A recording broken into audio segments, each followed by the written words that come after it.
are some good things happening, but there's also some, we'll call them bad things, that are blocking progress. I just want to touch on those first. Basically, three main areas of where we see progress being impeded. First is we have not had any success or breakthroughs with the CDC and NIH in getting the guidelines changed.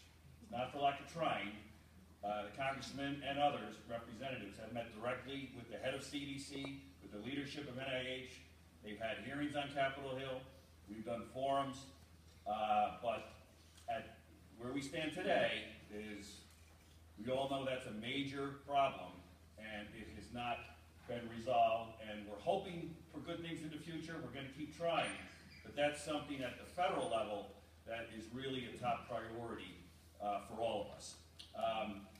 The second thing is, as much as with what everything going on here, and what all you are doing, and what people across the country are starting to do to really focus on Lyme and bring attention to it, there are forces out there that are pushing back against us. And I don't want to go into the details on that, but they are there. There's a lot of politics involved in this. There's a lot of money involved in this. So there are forces involved that do not wish to see those guidelines changed, and or if they do, they want to be in a controlling position.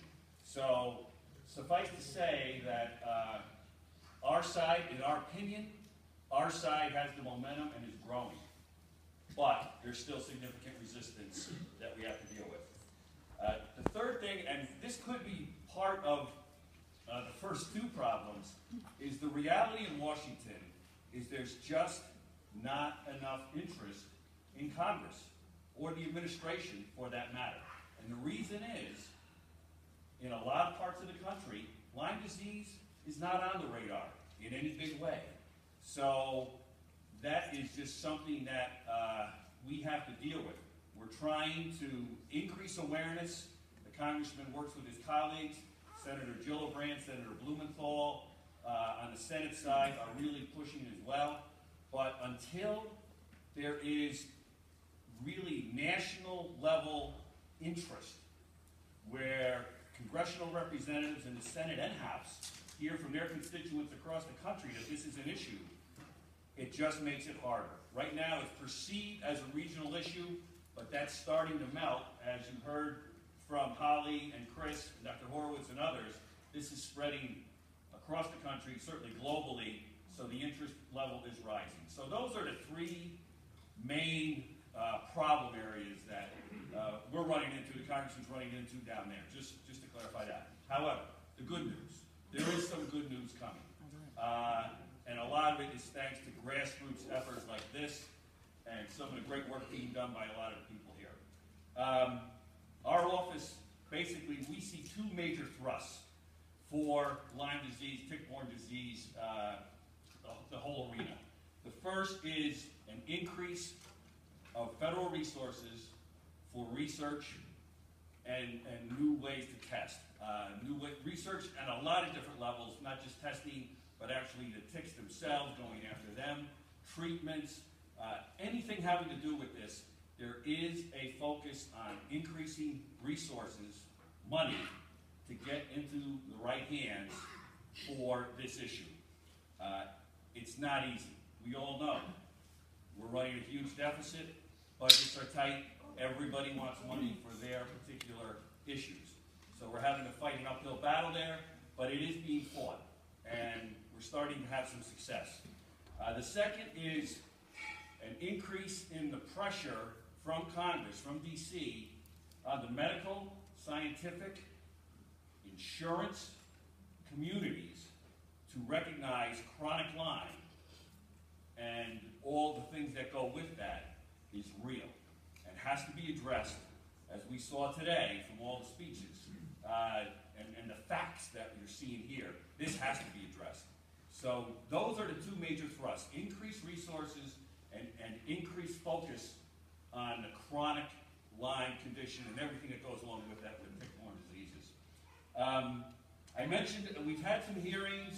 There has been a couple of breakthroughs in terms of funding, we were able to get in the Department of Defense appropriation some money involved for tick research. The recent Farm Bill also has some money involved that goes to different types of Lyme research.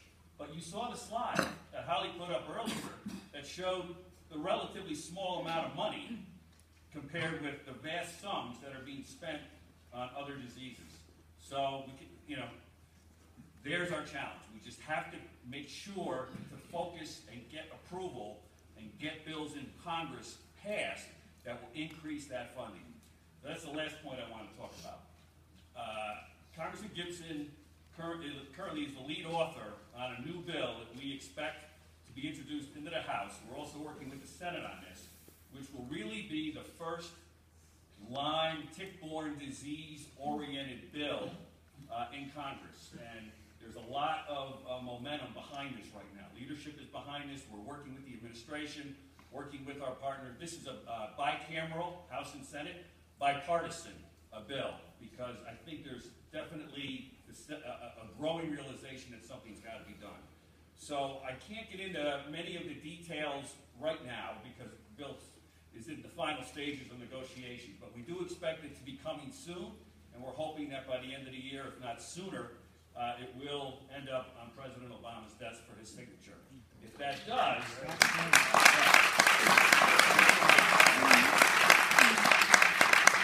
that happens, it'll be a milestone. It'll be really the first federal bill oriented towards Lyme that really made it into law. There's been a lot of other bills submitted and amendments, but this will be the first one. So we're hopeful. We're not there yet. We're not there yet. All of you are, you wouldn't be here if you weren't already aware of a lot of this stuff going on and are active. It's the other areas in the country. We got to convince those representatives to get behind and support this, and we feel that there is the momentum to do that. So that's really good. One of the things that bill will do, which is important, we've talked to Dr. Horowitz about this, is it will direct the NIH to convene a working group on tick-borne diseases oriented towards the chronic function or the chronic condition that these diseases are responsible for. And this working group will be responsible for creating a scientific framework on how to deal with chronic Lyme. And one of the important points about that is Congress is going to have a say in who gets appointed to that working group. And it's going to be in the language of the bill that all aspects of the Lyme community, all advocacy groups will have a say in this. Not just one group over here, but everybody. And we all know, I think, what that means. That's a very good development if we can pull that off. So that's a big focus of the new bill, along with additional money as well. Those are the two big things. So you'll be hearing more about that. I want to just echo what Chris Fisk said. There are a number of states around here and other parts of the country that are taking action on Lyme. New York State's got to do that too. That's where I think you can have a very direct impact. I work in a congressional office. I know when the phone rings and when the emails come in, the more that happens, the more it gets the attention of the representative at any level. So I would really urge you to follow up on what Chris said because it is important. So that's really one last thing. One last thing. I want to just let you know that you have three, and there's more here. I haven't met these other gentlemen as well, but three real experts here: Dr. Horowitz, Chris Fisk, and Holly Ahern. They have had direct impact through our office into this new federal Lyme bill going on. So this area is very well represented. This is ground zero for Lyme, and your voices are being heard through these advocacy groups, through people who are directly involved. So that's really good. Second, last thing I want to say is Harry Kelly. This guy, I first saw him swing into action after Hurricane Irene. He didn't like the response going on, so him and Nancy took it upon themselves to make a difference, and they delivered a lot of supplies and helped a lot of people. Same thing after Hurricane Sandy. Harry wasn't satisfied that enough was being done, quickly enough, he and Nancy swung into action, and they helped a lot of people, family and friends of theirs down in the New York area. Finally, today, Harry, who suffers from Lyme disease, didn't feel that enough was being done. And this guy, I can tell you, he is a man of action. He is the one who put this thing. He came to us, we talked a little bit about it. He said he wanted to do this. We were like, yeah, it's a good idea, and this is the result. So, thank you, Harry.